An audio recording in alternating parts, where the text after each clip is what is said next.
Hey guys, welcome back as we come back from a nice week last week, starting off some college football previews and picks and best bets.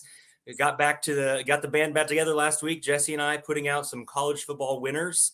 So we wanted to make sure we finished the season off doing the same thing, coming to you on Wednesday morning and looking towards uh, 3 game slate on this beautiful Thanksgiving week. It's also Michigan week here in Ohio, and it's a big deal this week because they've both teams have been playing really well and come in undefeated yet again. But I digress from talk about that. That won't be one of our panel games. We may throw in a couple of ideas on that. Make sure you hit the subscribe button because Jesse and I want to bring these plays to you on a regular weekly basis. And if we can get some love, get some winners, and be as successful as we were last week, especially Jesse Schule, maybe we can continue this on for college basketball as well, and then into the next season because we want to bring you winners and information and ways to bet and ways to look at games. And we have 3 really good games to look at this week. Also, Thanksgiving special, both Sports Memo and Wager Talk. You get a 7-day all access, and you don't even need a code. You just put 7-day access for any of the cappers at either site in your cart. $69, you get all the plays. And we were just talking off air. I already had a couple of tennis plays today. Jesse is working on World Cup as we speak. And of course, NBA, NFL, and we're talking college football today. So let's bring in my esteemed colleague, the great Jesse Schule, coming to you from the night from tomorrow in the Far East, and not wearing his Mr. Perfect costume, although he very well could be today. How you doing, Jess? I'm doing great. Yeah, I asked Mr. Perfect if he'd show up today. He was a little intimidated. He said this show with an esteemed host is too professional for him, and he wasn't sure if he could make it. But he said maybe we'll see him a little later on. But certainly, Mr. Perfect would be welcome after sweeping the board with the panel games and hitting Hawaii plus 325 on the money line. And I was pretty. You got to admit, I didn't say a little sprinkle. I was pretty emphatic that Hawaii was going to win that game.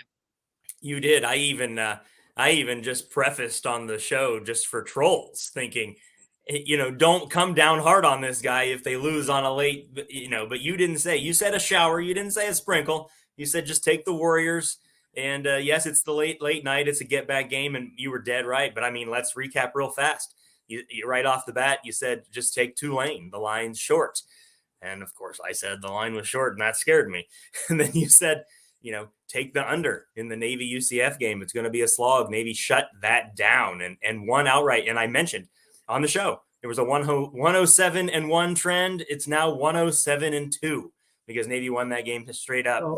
Can I remind you of Navy's quarterback and his stats for the game? Airline. 0 for 1 passing. 0 for 1. All right. Well, he's got to work on those stats. But yeah, and then we both pretty much nailed that Kentucky would be just completely suffocated. We didn't get that shutout, but we got a really easy rocking chair winner on the under 13.5 points. So hopefully you followed on that one as well before you parlayed all the rest of your winnings into the Rainbow Warriors and had a Sunday brunch of the champions. So let's get into this week's games where we're going to talk about a couple of teams, well, at least one team from last week, but some really important games. Starting off with the most important game, and we have a couple of Friday games this week. Black Friday is good for football. There's also games on Thanksgiving. Usually the Mississippi State showdown is then.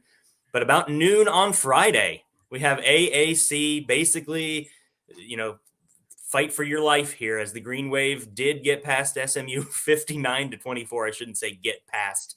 They slaughtered them. Spears was all over the field, and I think they ran for damn near 450 yards on that SMU defense. Of course, it's different playing the Bearcats. Both teams come in with the same 9-2 record. Both teams come in with just that recent unfortunate loss for each of them to the UCF Black Knights, which is just so interesting to see that they lost at home to Navy, and the common denominators here is them having beaten these two teams. Tulane hasn't been this important. I was reading it since they haven't been this deep and this close to stardom since like the 1940s, and they haven't beaten a ranked team in nearly that long. They almost had that chance when they took on UCF, but they couldn't pull it off. This is a very interesting game. I mentioned off air, the best bet in college football this season was Tulane, 9-2 straight up, 9-2 against the spread. They're snagging a couple points at Nippert Stadium in Cincinnati this Friday, and it's pretty hard to know if Cincinnati is up to the challenge. They are obviously a much better defense than the UCF rush defense and the SMU rush defense. But does Tulane have, they had a little bit extra rest over UC, who had a pretty much non-game against Temple, beat them 23-3. Yeah, the total's 46.5 here. Again, this line is very interesting to me, and I have probably learned my lesson to shut up and listen to Jesse Schule when it comes to a Tulane game. But how do you see this game? This gets them into the AAC championship if they can handle the Bearcats and send that last year, that first group of 5 playoff team. We knew they were going to be down a little bit, losing Ritter, losing some of their defensive pieces. Do you think that they can play spoiler and do a huge green wave disservice here, or do you think Tulane can get themselves and get their first win against ranked opponents basically for all our lives?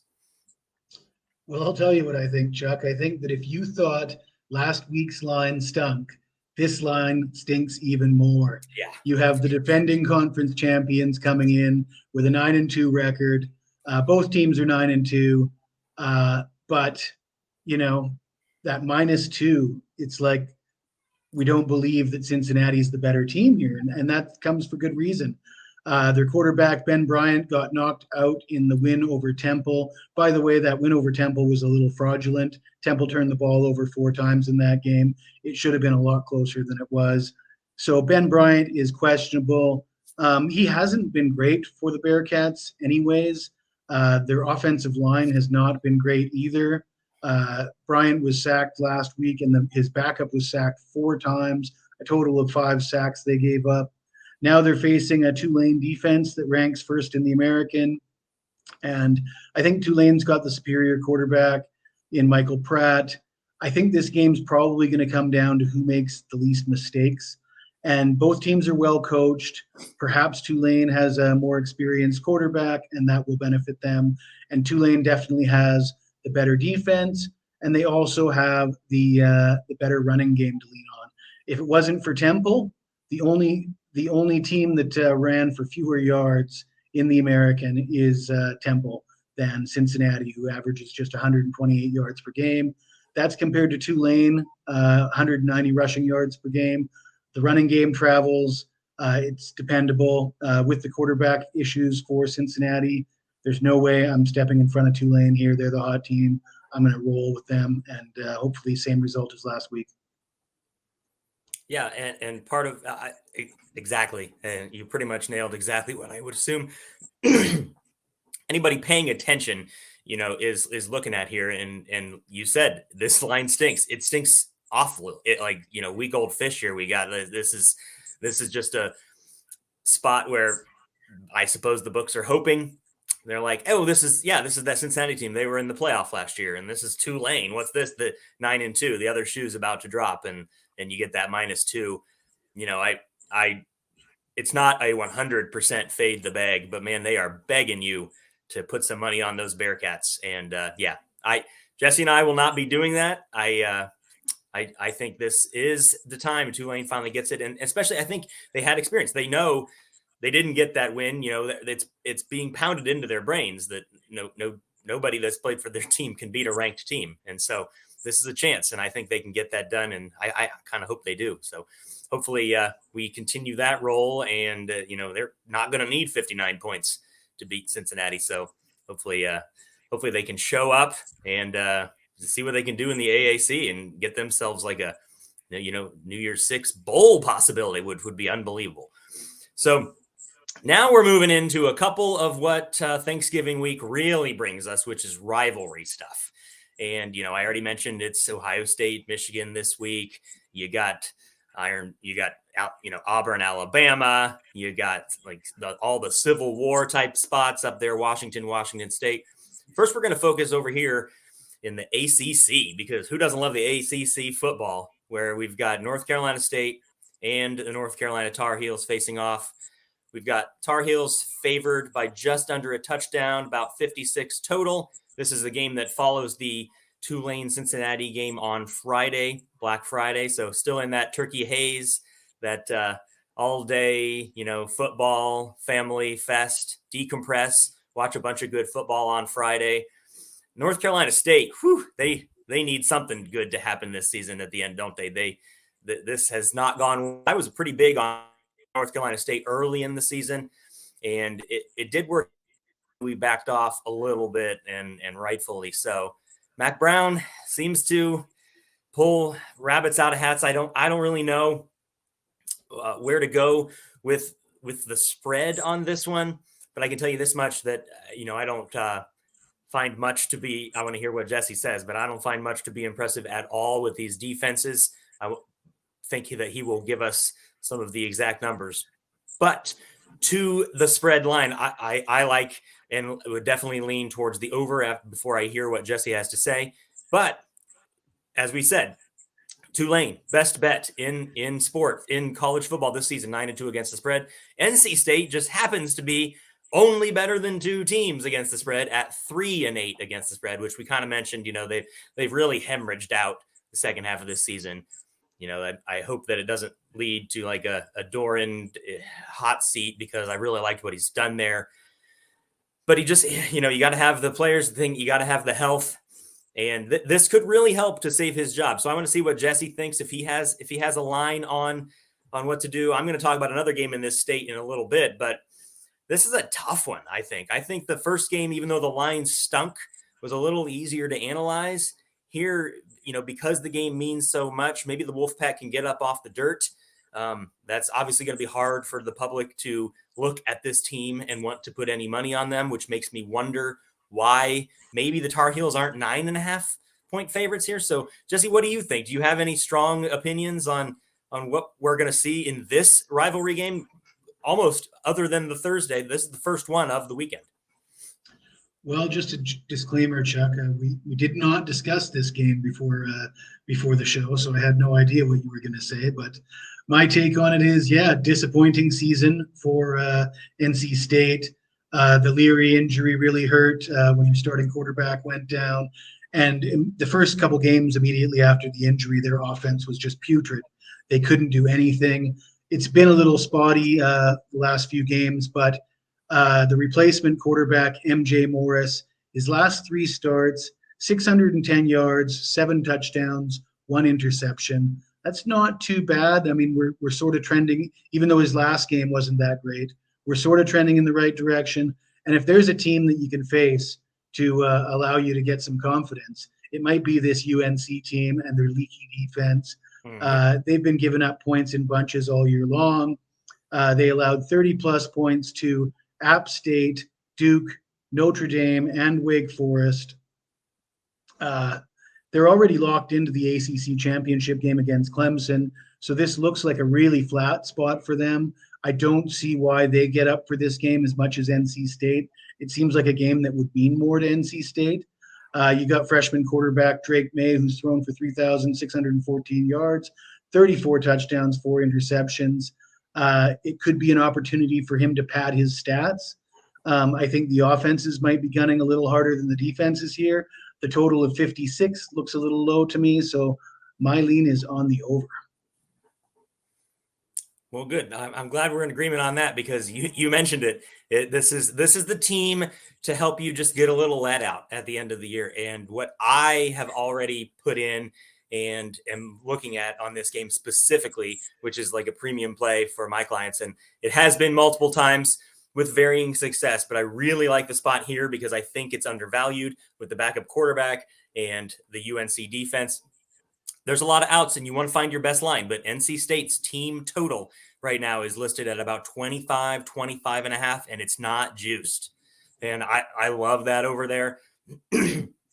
I think they can get out going quickly, and then it can slowly bleed over. You get a couple of touchdowns on the 2 or 3 of the first drives there, and I think you're looking really good. You don't have to get involved in the side, but I did mention NC State is really bad against the spread. The books have to adjust for these type of things. I thought this would be 8.5, 9.5. No Devin Leary. NC State can't get out of their own way, and the line stinks. And so if you wanted me to take a side, and for a lot of the reasons that Jesse said, I would be on the Wolfpack again, because I kind of either find myself Wolfpack or pass. But yeah, I love that team total over 25.5. I'd probably play that up to 27.5. And you could do that and get plus money if you wanted to do something like that. But don't think that there's going to be defense. There's not going to be a lot of defense. There's not going to be a lot of interest. I think this is, like Jesse said, kind of a shootout. I know it's a scapegoat way to get out of just betting the over 56. You could do that too. I just like the contrarian value of, the laid in total here, I suppose, is 31-25, 31-24, something like that. And so I think that the dog is the more likely team to score more points. I think they could possibly be, at 17 or 20 at the half. And these are the kind of spots I like to look at when you're breaking it down. You got 30 minutes of football. What's NC State going to look like at the start? And I think they're going to come out motivated. And I like a lot of the aspects here that are not Tar Heel aspects. And, the hammer in the coffin, the last nail in the coffin is the fact that they're already in. They've got Clemson on their minds. And it would be, I'd hate to say someone's overlooking a rivalry game, but winning the ACC championship game is much more important than beating a Devin Leary-less Wolfpack on the Friday after Thanksgiving. So, all right. So let's hope that we have broken down those first two in the same way that we did last week. And now let's look finally to a Saturday game. And on Saturday, we have another very important game where Oregon needs to, stay alive here to make sure they get to that Pac-12 championship game. So they have to go to Corvallis and take on the Beavers. And if you're wondering more lines that kind of stink, who are the two teams right behind Tulsa as far as ATS on the season? Well, Oregon and Oregon State are right there with an identical record for Oregon, 9-2. And if you remember, we've talked about Oregon a lot on the show. They started off the season, I think they lost 96-3 to Georgia in the first week. And, all was lost. Bo Nix is trash. That's why he left Auburn, all this stuff. And Oregon is a nothing. Well, look at that. They're right back in the hunt. Survived Utah, almost pissing that away. But the Beavers are a really solid team. And I think completely underrated. I think the line speaks to that. I think that the books really want you to be on the Ducks here. And we're looking Saturday at 3. It's Beavers in Corvallis Beaver Stadium, getting 3 points with a total of 58. Beavers have a really underrated defense and can really ruin a season here. We talk a lot about season ruining. The Ohio State Michigan game is probably a play-in game. The Alabama Auburn game doesn't matter as much. Some of these matter, some of these games don't.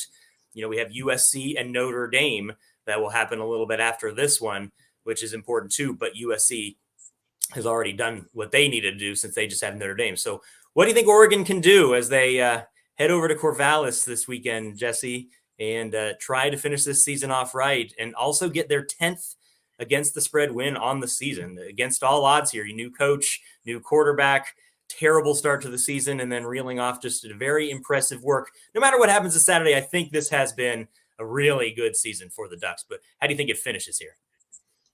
Well, I had a pretty good Saturday last week, and the difference between a pretty good Saturday and a great Saturday might have been the fact that I had Utah over Oregon.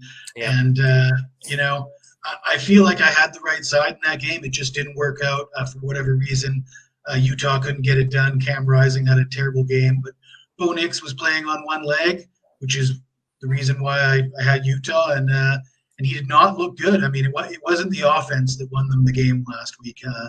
It was a combination of poor play from Utah's offense and strong play from their defense. This is a really tough spot for Oregon. It looks like a letdown spot, and this is traditionally somewhere where they have really struggled. In this rivalry matchup, the home team is 6-1 straight up in the last 7 head-to-head meetings. The Beavers are 14-3 against the spread in their last 17 home games. I remember back early on this season, I had the Beavers plus 7.5 against USC. They should have won that game outright. I believe that the officials robbed them of some calls at the end of the game, allowing USC to come in and score late to win that game 17-14.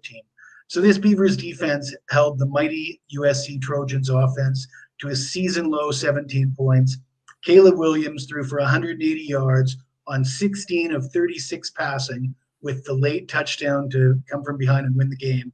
And now they're facing a Bo Nix with one leg, and Oregon in a bit of a letdown spot.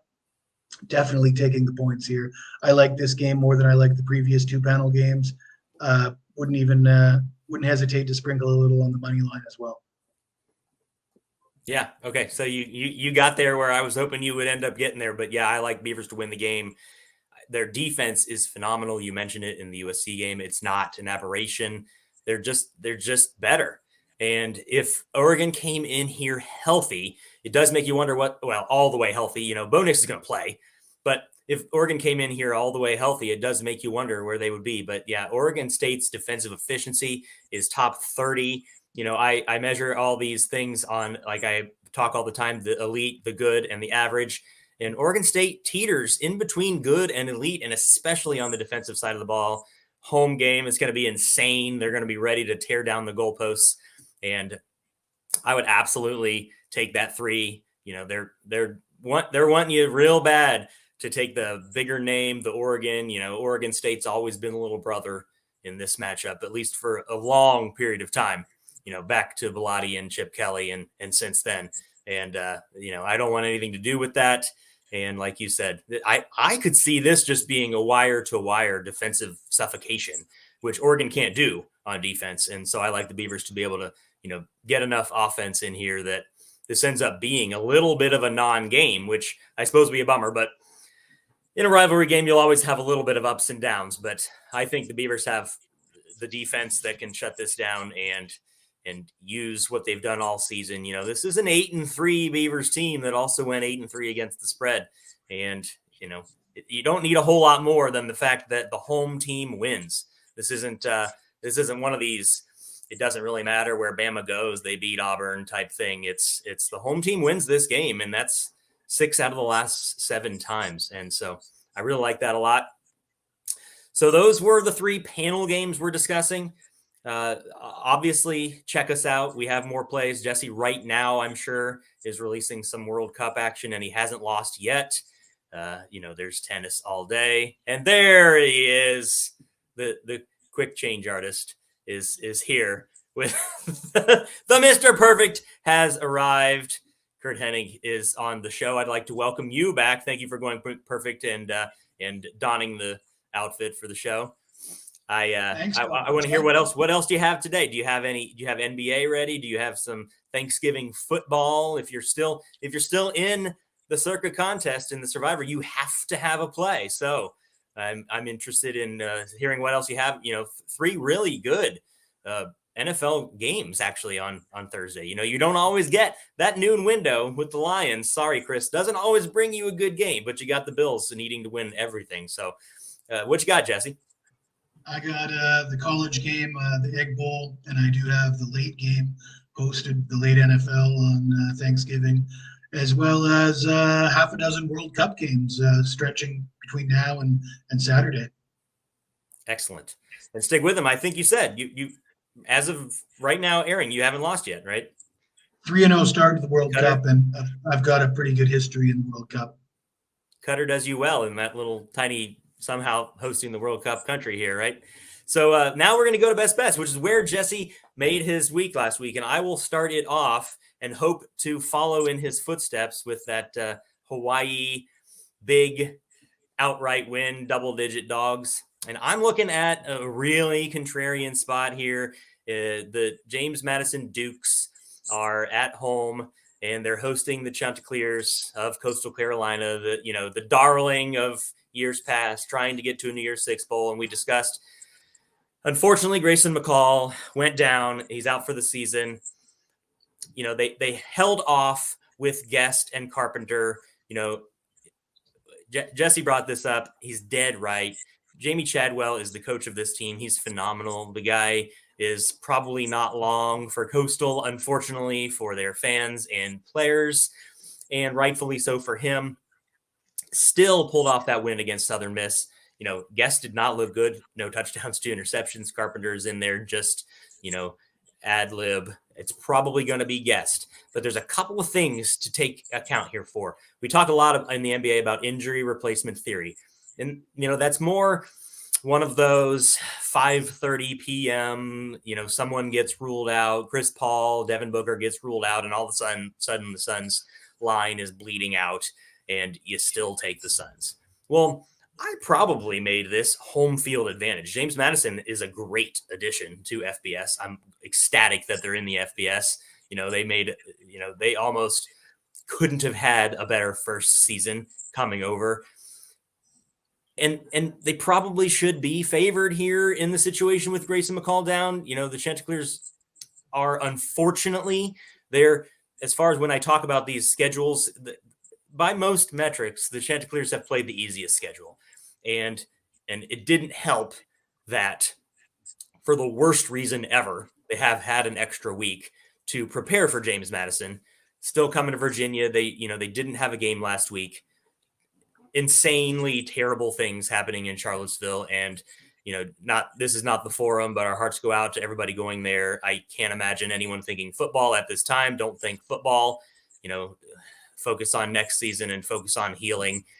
But the Chanticleers are a benefactor of being able to focus on just playing James Madison and suddenly getting more than 10 points above what they probably should have gotten with Grayson McCall. There's not a lot of people, with Chadwell in the mix and him having 2 weeks to get Guest ready, and this being a team that was in the FCS last year, it's not exactly the most ruckus environment, and you're getting 2 full touchdowns. Like I said, preparation, 2 touchdowns. I think Coastal could win this game. Guest has to step up his effort, and I'm assuming that the mind of Chadwell can get that done. But we don't have to have a win here. We don't even have to have a single-digit loss. We're getting 2 full touchdowns. This is a value play as much as it is we're getting extra time play, as much as it is this could be hey, welcome to the FBS, but you're playing the team that is regularly contending for a New Year's Six Bowl. And they really want to get back to that even without Grayson McCall. I would, this line, it's hard to imagine that anybody is worth 11 points in college football. That's a lot of points.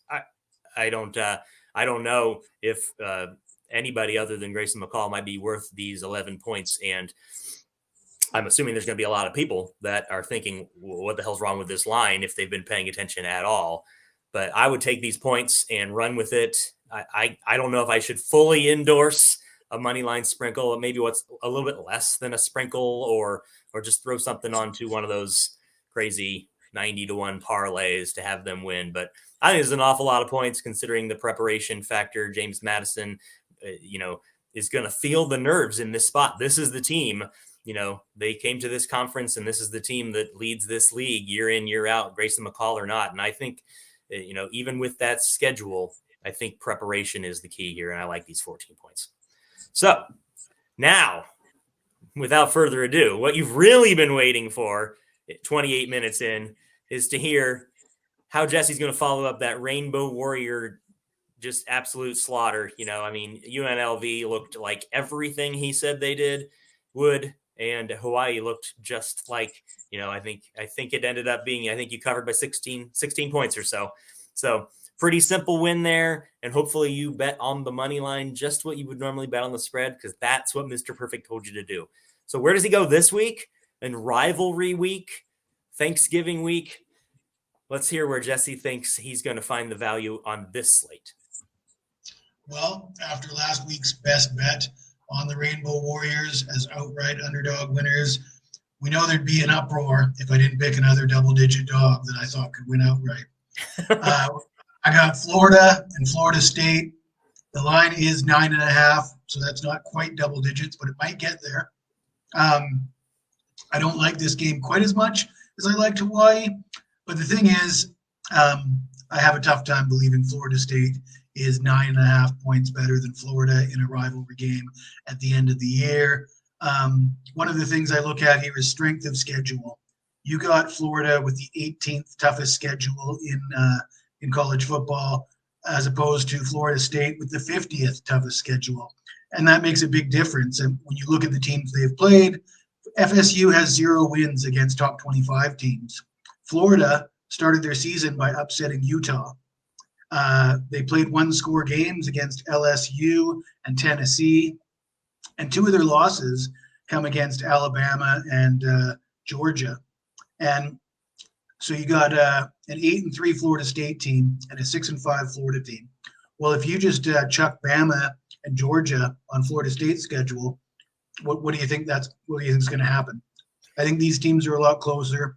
I think from a motivational standpoint, we're going to judge Billy Napier here on this season. If Florida can compete or win this game outright, I'd say we'd have to give them a good mark. It's going to be a successful season. Mike Norvell really doesn't have anything to prove here. He's really turned this program around. He's feeling good. The program's feeling good. The players are feeling good. Jordan Travis is feeling good. And that's always a dangerous thing heading into rivalry week as a double-digit favorite, feeling too good about yourself. Of course, Florida's coming off that loss to Vanderbilt, but that makes me like this bet even more. They got that bee in their bonnet. They got to, come with a better performance after that loss. And, what better way to end the season than an upset win at Florida State? So I'm taking Florida plus 9.5 and sprinkling on that money line.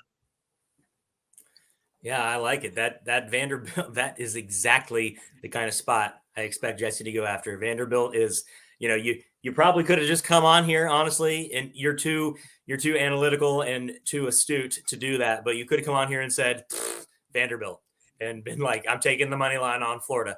And I'm almost positive, I don't know for sure, and I don't think it's been posted yet, but I would bet that you have Kelly with you on this one, probably with a money line sprinkle as well. I know she really likes Mike Norvell, we'll say. But I think this is a perfect spot for a rivalry game. If you're getting 10 points in a rivalry game, it's pretty hard. We liked the Beavers getting 3 points.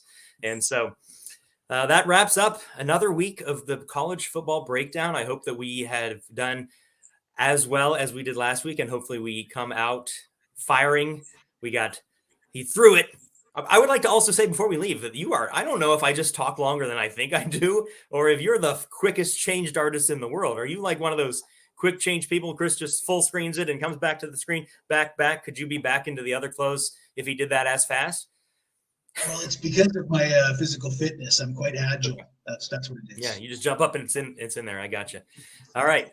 So let's break down our best bets. Jesse brought you the Florida Gators. They're getting 9.5.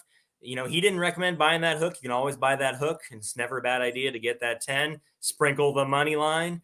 I like the chance here to go into Virginia and compete for 60 minutes, even with a backup quarterback against James Madison, and maybe win that game. But I just like them to cover. And, many other games. There's a lot of really good games this weekend, especially at noon on Saturday, guys. So don't forget to check out these people here, right here, and see. That's by the way, that's a big line, and you won't see me laying that. But so good luck to everybody this weekend, and I can't wait to read comments in the chat. Don't forget to subscribe because we're going to do this again next week, maybe for championship week if we can. And like I said, maybe we can put something like this together regularly for college basketball. It's how we did it last year. After football, we went into college basketball and had some success there too. So don't forget, last thing, promo, 7-day all access. Like I said, we don't just do the major sports. Jesse and I are both hammering on college or soccer and tennis, and you get that for $69 all week. Any capper, both sites. So thanks so much for joining us again this week for the college football breakdown, and good luck, guys. Happy Thanksgiving.